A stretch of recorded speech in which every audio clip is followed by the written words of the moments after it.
আসসালামু আলাইকুম। যারা আইএলটিএস প্রিপারেশন নিচ্ছেন বাসায় বসে কিংবা বিভিন্ন সেন্টারে, তাদের জন্য আজকের এই ভিডিওটি একটি মাইলস্টোন হতে যাচ্ছে। কারণ আজকের ভিডিওতে আমি আলোচনা করব আপনি ক্যামব্রিজের বইগুলো কিভাবে ঘরে বসে প্র্যাকটিস করবেন। আমরা জানি যে ক্যামব্রিজ ইউনিভার্সিটি বা ক্যামব্রিজ ইউনিভার্সিটি প্রেস কর্তৃক প্রকাশিত বেশ কিছু আইএলটিএস টেস্ট পেপারস আছে, যেখানে মূলত হচ্ছে প্রিভিয়াস আইএলটিএস এক্সামগুলোর কিছু কোয়েশ্চেন দিয়ে দেওয়া হয়েছে। এই মুহূর্তে যখন আমি ভিডিওটি করছি তখন এই টেস্ট পেপারসের সিরিজ হয়েছে 1 থেকে 17 পর্যন্ত, অর্থাৎ আপনি 17টা ফুল বই পেয়ে যাচ্ছেন বাজার থেকে, যে বইগুলোর উপরে আপনি চাইলে আইএলটিএস প্রিপারেশন নিতে পারেন। এখন প্রশ্ন হচ্ছে যে এই টেস্ট পেপারসগুলো আমি কিভাবে বাসায় বসে একা একা প্র্যাকটিস করব। একটি টেস্ট পেপারস মানে হচ্ছে কমপক্ষে সেখানে 4টি টেস্ট থাকে। এক্ষেত্রে 1 থেকে 10 পর্যন্ত যে বইগুলো আছে এই বইগুলো ম্যাক্সিমাম ক্ষেত্রে হচ্ছে অনেক আগের বই। 11 থেকে 17 পর্যন্ত যে বইগুলো আছে এগুলো হচ্ছে রিসেন্ট টেস্টের ডিজাইন এবং মডেলের উপরে ভিত্তি করে করা হয়েছে। তো 11 থেকে 17 পর্যন্ত এই বইগুলোকে আবার দুই ভাগে ভাগ করা হয়েছে। এক ধরনের বই হচ্ছে জিটি যারা পরীক্ষা দিবেন, অর্থাৎ জেনারেল ট্রেনিং আইএলটিএস যারা দিবেন তাদের জন্য, এবং আরেক ধরনের বই হচ্ছে যারা একাডেমিক আইএলটিএস টেস্ট দিবেন তাদের জন্য, অর্থাৎ জিটি এবং একাডেমিকের জন্য দুই আলাদা ফরম্যাটে বই পাবলিশ করা হয়েছে। আপনারা যারা বই পারচেস করবেন তারা পারচেস করার সময় অবশ্যই এই বিষয়টা খেয়াল রাখবেন যে আপনি কি জিটি পরীক্ষা দিবেন নাকি একাডেমিক দিবেন। যদি আপনি জিটি একাডেমিক দুইটাই দিতে চান সেক্ষেত্রে আপনি 1 থেকে 10 পর্যন্ত কমন কিনে আপনি 11 থেকে 17 পর্যন্ত দুইটা গ্রুপই আলাদা কিনতে পারেন, অথবা যেটা শুধুমাত্র দিবেন সেটাও কিনতে পারেন। এখন অনেকে প্রশ্ন করে, স্যার আমি কি 17টা বই প্র্যাকটিস করব কিনা। আসলে 17টা বই প্র্যাকটিস করবেন নাকি আপনি 7টা বই প্র্যাকটিস করবেন এটা ডিপেন্ড করবে হচ্ছে আপনার স্কিলের উপরে।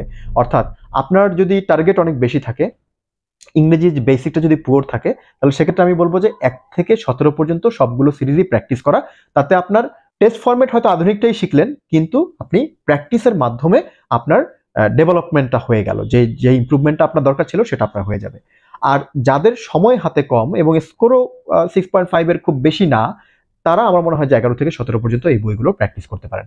এবার আসুন এই বইগুলো কিভাবে আপনি বাসায় বসে প্র্যাকটিস করবেন।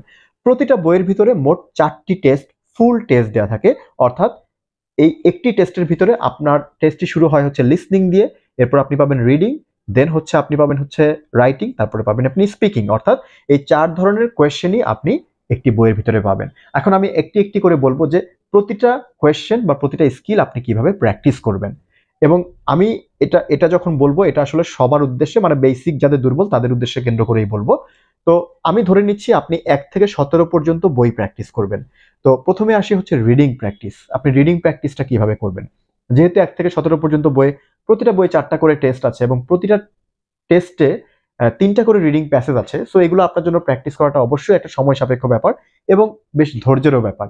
তো এই যে আপনি টেস্টগুলো প্র্যাকটিস করবেন, রিডিং টেস্টগুলো প্র্যাকটিস করবেন, আপনি কমপক্ষে 1 থেকে 6 পর্যন্ত বইকে আপনার বেসিক প্র্যাকটিস হিসেবে ধরে নিবেন।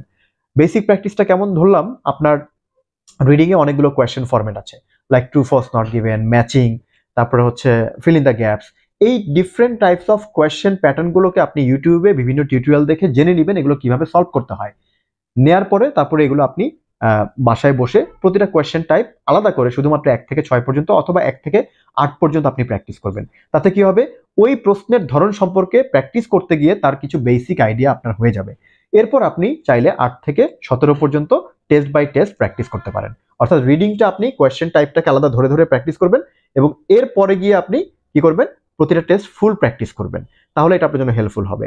আর পাশাপাশি যদি আপনার কোর্স বা কোচিং এ যদি ভর্তি হতে চান, আবারও বলছি, আপনারা যদি কোনো কোর্স বা কোচিং এ ভর্তি হতে চান, তাহলে সেক্ষেত্রে আমার পরামর্শ হচ্ছে কমপক্ষে 1 থেকে 6 পর্যন্ত বই বাসায় আগে নিজে প্র্যাকটিস করে পরে আপনি কোর্সে যান। তাহলে আপনার কোর্স বা প্র্যাকটিস আপনার জন্য অনেক বেশি হেল্পফুল হবে। আর যদি আপনি নিজেই করতে চান তাহলে আমি যে ফরম্যাটে বললাম সেই ফরম্যাটে আপনি রিডিং প্র্যাকটিস করবেন। তো এই গেল মোটামুটি রিডিং নিয়ে কথা। এবার আসেন হচ্ছে আপনি লিসনিং প্র্যাকটিস কিভাবে করবেন। লিসনিং এ মূলত 4টি সেকশন থাকে। এখানে কোয়েশ্চেন টাইপ অলমোস্ট বেশিরভাগই হচ্ছে ফিল ইন দ্য গ্যাপস, কিন্তু ফিল ইন দ্য গ্যাপস এর মধ্যেই বিভিন্ন ধরনের ক্যাটাগরি আছে। তো এই যে ফিল ইন দ্য গ্যাপস, এই ফিল ইন দ্য গ্যাপস গুলোকেই আপনি কি করবেন, করার চেষ্টা করবেন, কিন্তু সেটা সেকশন বাই সেকশন। অর্থাৎ আপনি যদি বেসিক লেভেল যদি ধরেন 1 থেকে 6 পর্যন্ত বই, 1 থেকে 3 পর্যন্ত বই বা 1 থেকে 8 পর্যন্ত বই, তাহলে শুধু সেকশন 1 আপনি 1 থেকে 8 পর্যন্ত করবেন লিসনিং প্র্যাকটিস যখন করবেন। আবার সেকশন 2 1 থেকে 8 পর্যন্ত করবেন, সেকশন 3 1 থেকে 8 পর্যন্ত করবেন, সেকশন 4। তাহলে প্রতিটা সেকশনের উপরে আপনার আলাদা আলাদা অনেক নলেজ ইমপ্রুভ করবে। এরপর আপনি চাইলে 8 এর পর থেকে বা 10 এর পর থেকে আপনি চাইলে প্রতিটা টেস্টকে ফুল সময় ধরে আপনি কমপ্লিট করলেন। তাহলে আপনার লিসনিং টেস্টের উপর একটা আইডিয়া হয়ে যাবে এবং প্রতিটা সেকশন কিভাবে সলভ করতে হয় তার উপরে কিন্তু ইউটিউবে অনেক ভিডিও দেওয়া আছে। একটু লিখে ওই কিওয়ার্ডগুলো লিখে যদি আপনি সার্চ দেন আপনি মোটামুটি একটা আইডিয়া পেয়ে যাবেন। এটা হলো লিসনিং টেস্ট। তাহলে রিডিং এবং লিসনিং টেস্ট এগুলো আপনি ঘরে বসে ক্যামব্রিজ বই দিয়ে কিন্তু আপনি প্র্যাকটিস করতে পারছেন খুব ইজিলি এবং বুঝতে পারছেন আপনার দুর্বলতা কোথায়, আপনি কোনটা ভালো পারছেন এবং কোন কোন জায়গাটাতে আপনার ইমপ্রুভ করা প্রয়োজন। এরপর আসেন হচ্ছে রাইটিং টেস্ট। রাইটিং টেস্টের ক্ষেত্রে ক্যামব্রিজের বই আপনাকে যেভাবে হেল্প করতে পারে সেটা হচ্ছে প্রথমে আপনার জানা দরকার হচ্ছে রাইটিং ফরম্যাট, অর্থাৎ আপনি জিটি দিলে সেটার জন্য এক ধরনের রাইটিং ফরম্যাট, আপনি একাডেমিক যদি দিতে চান সেটার জন্য হচ্ছে আরেক ধরনের রাইটিং ফরম্যাট। এই রাইটিং ফরম্যাটগুলো জানার সবচেয়ে বেস্ট ওয়ে হচ্ছে আপনি ইউটিউবে সার্চ দেন, রাইটিং ফরম্যাটগুলো জানতে পারবেন। পাশাপাশি আপনি কিভাবে এই লেখাটা লিখবেন, তার স্টার্ট কেমন হবে, মিডে কেমন হবে, ক্লোজিং পার্টটা কেমন হবে, এই বিষয়গুলো আপনি জানতে পারবেন হচ্ছে ঠিক ক্যামব্রিজ বই থেকেই। অর্থাৎ ক্যামব্রিজ বইয়ের যে প্রশ্নগুলো আছে সেই প্রশ্নগুলো এবং সেই প্রশ্নগুলোর সম্ভাব্য বিভিন্ন স্টুডেন্টদের উত্তরগুলো বইয়ের ঠিক পেছনে দেওয়া আছে। আপনি একটা প্রশ্ন পড়লেন, পাশাপাশি তার উত্তরটা পড়লেন। ধরলাম আমি যে আপনি গ্রাফের উপরে, লাইন গ্রাফের উপরে আপনি লিখবেন। লাইন গ্রাফ হচ্ছে একাডেমিক আইএলটিএস টেস্ট রাইটিং এর টাস্ক 1 এর একটা অংশ। তো এটার উপর আপনি লিখবেন। তো প্রথমে আপনি লাইন গ্রাফের উপরে ইউটিউবে কিছু ভিডিও দেখেন, এটার উপরে কিছু আইডিয়া নেওয়ার চেষ্টা করেন। এরপর আপনি ক্যামব্রিজের বইটা নেন, লাইন গ্রাফের কোয়েশ্চেনটা বের করেন এবং সেখান থেকে কোয়েশ্চেনটা পড়েন, মনে মনে একটা প্ল্যানিং করেন আপনার যদি অ্যান্সারটা লিখতে হয় কিভাবে আপনি অ্যান্সার লিখবেন। এরপর আপনি বইয়ের পেছনে ঠিক উত্তরটা দেখেন। সেই উত্তরে আবার দুটো অংশ আছে, একটা হচ্ছে এক্সামিনার কমেন্ট এবং আরেকটা হচ্ছে সরাসরি যে স্টুডেন্ট উত্তর লিখেছে তার অংশটা। আগে স্টুডেন্টের অংশটা পড়েন ভালো করে, সে কিভাবে শুরু করেছে, সে মিডলে কি লিখেছে, সে ক্লোজিং কি করেছে, কয়টা প্যারা করেছে, এই বিষয়গুলো বুঝেন। এরপর আপনি উপরে যে এক্সামিনার কমেন্ট আছে সেখানে একটু দেখেন এক্সামিনার কোন কোন পয়েন্টে তার প্রশংসা করেছে এবং কোন কোন পয়েন্টে তার ভুলগুলো ধরেছে।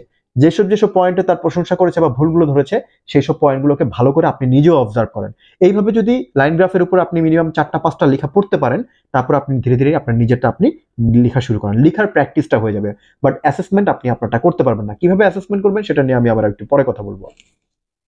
তো এরপর আসলে হচ্ছে স্পিকিং পার্ট, যে আপনি যদি স্পিকিং ক্যামব্রিজের বই থেকে প্র্যাকটিস করতে চান কিভাবে করবেন। স্পিকিং এও ঠিক একইভাবে 3টা কোয়েশ্চেন দেওয়া থাকে, মানে 3টা সেকশন আছে, 3টা সেকশনে আলাদা আলাদা প্রশ্ন দেওয়া থাকে। আপনি স্পিকিং এর কোয়েশ্চেনগুলো নিয়ে প্রশ্নগুলো পড়ে নিজে নিজেই আপনি উত্তর দেওয়ার চেষ্টা করেন এবং বিফোর দ্যাট আপনি ইউটিউবে একটু সার্চ দিয়ে দেখে নেন যে আইএলটিএস স্পিকিং এর প্র্যাকটিস কিভাবে করতে হয়, কোশ্চেন ফরম্যাটটা কি এবং কতটুকু সময়, ওদের ক্রাইটেরিয়াগুলো কি ওরা অ্যাসেস করে, এই বিষয়ের উপর আপনি একটু বিস্তারিত জেনে তারপর আপনি স্পিকিং প্র্যাকটিস শুরু করেন। আপনি ধরেন প্রতিদিন যদি একটা ফুল টেস্ট স্পিকিং প্র্যাকটিস করেন, অ্যাটলিস্ট আপনার স্পিকিং প্র্যাকটিসটা হয়ে গেল। এখানে আপনি কোনো পার্টনার পাবেন না, আপনার বই হবে আপনার পার্টনার, অর্থাৎ বই থেকে প্রশ্ন দেখে দেখে আপনি নিজেই সেটা উত্তর দেওয়ার চেষ্টা করবেন। এবং ঠিক একইভাবে যখন আপনি কিউ কার্ড প্র্যাকটিস করবেন, কিউ কার্ডটা দেখে আপনি কিউ কার্ড নিজে নিজে সাজিয়ে আপনি 2 মিনিট এটার একটা উত্তর দেওয়ার চেষ্টা করবেন। তাহলে আপনার এই যে speaking practice, cue card practice, এগুলো সব মোটামুটি আপনার হয়ে যাবে, প্র্যাকটিসটা হয়ে যাবে, বাট অ্যাসেসমেন্টটা কিন্তু হবে না। এবার আসি যে রিডিং এবং লিসনিং এ আমরা তো অ্যাসেস করতে পারছি, অর্থাৎ আমি 40টা প্রশ্ন দিলে কয়টা হলো, সেখান থেকে স্কোর কত আসলো, সেটা আমি রিডিং লিসনিং থেকে বুঝতে পারি নিজে, এটা ক্যালকুলেট করা যায় অনলাইনে। কিন্তু আমার স্পিকিং এবং রাইটিং এটা তো ক্যালকুলেট করা যায় না। তাহলে আমার কিভাবে ভালো হলো, কিভাবে খারাপ হলো, এটা আমি কিভাবে বুঝবো? এটার জন্য সাজেশন হচ্ছে কমপক্ষে আপনি 50 থেকে 60টা কিউ কার্ড আগে নিজে প্র্যাকটিস করেন বাসায়, ভালো হোক খারাপ হোক যাই হোক, সেটা নিজে নিজে প্র্যাকটিস করেন। একইভাবে 50 থেকে 60টা লেখা আপনি লিখে যখন আপনি মোটামুটি ফরম্যাটটা ধরতে পারবেন, বুঝতে পারবেন, তখন আপনি বাংলাদেশের বিভিন্ন সেন্টার, ইভেন আমরাও মক টেস্ট নিয়ে থাকি, এই সেন্টারগুলোতে আপনি মক টেস্ট দিতে পারেন। মক টেস্ট দেওয়ার মাধ্যমে স্পিকিং এবং রাইটিং এ আপনার কি হয়েছে না হয়েছে, কতটুকু ইমপ্রুভ হওয়া দরকার, এই বিষয়গুলো মোটামুটি যে সেন্টারে আপনি দিবেন মক টেস্ট, সেই সেন্টারের টিচার বা এক্সামিনাররা আপনাকে কিন্তু ডিটেলস বলে দিবে। তো সেখান থেকে আপনি বুঝতে পারবেন আপনার লেখার কোথায় ভালো হচ্ছে, কোথায় খারাপ হচ্ছে, কোথায় গ্রামার ভুল হচ্ছে, কোথায় প্রোনাউন্সিয়েশন ভুল হচ্ছে। তো এই টোটাল সলিউশনটা আপনি মক টেস্টের মাধ্যমে পেয়ে যাবেন। তা যদি আমাদের মাধ্যমে মক টেস্ট দিতে চান তাহলে আমাদের এই স্ক্রিনে মোবাইল নাম্বার আছে, সেখানে আপনারা যোগাযোগ করতে পারেন। আর যদি অন্যান্য সেন্টার, আপনার আশেপাশে সেন্টারে দিতে চান, তাহলে সেখানে গিয়ে আপনি যোগাযোগ করলে মোটামুটি একটা আইডিয়া পেয়ে যাবেন। তো তাহলে আমি ক্যামব্রিজ বইগুলো প্র্যাকটিস করার কিন্তু টোটাল সলিউশনটা আমি দিয়ে দিয়েছি। তারপরে যদি আপনার কোনো কোয়েশ্চেন থাকে, কোনো গ্যাপ থাকে, অবশ্যই ভিডিওর কমেন্টে আমাদেরকে জানাবেন, আমরা চেষ্টা করব সেই বিষয়ের উপরে নেক্সট ভিডিওটা করার জন্য। তো সবাই ভালো থাকবেন, সুস্থ থাকবেন। আজকে এই পর্যন্তই। Thank you very much.